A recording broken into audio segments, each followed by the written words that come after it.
easy mood stress တွေနဲ့ stress response တွေပေါ်မှာမူတည်ပြီးတော့ဒီဆက်ဆံရေးတွေမှာအများကြီးတက်ရောက်မှုရှိနိုင်ပါတယ်။တခါတလေဆက်ဆံရေးတွေပျက်စီးသွားတာအဆင်မပြေဖြစ်သွားတာတွေက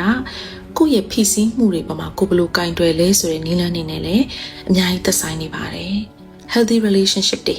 ကျန်းမာတဲ့ဆက်ဆံရေးတွေဆိုတာကဒီ stress တွေမရှိလို့မဟုတ်ဘူးပေါ့နော်။ဒီ stress တွေရှိလာရင်တောင်ဘေးပတ်ဝန်းကျင်ဘေးလူတွေကိုမလွင့်စင်အောင်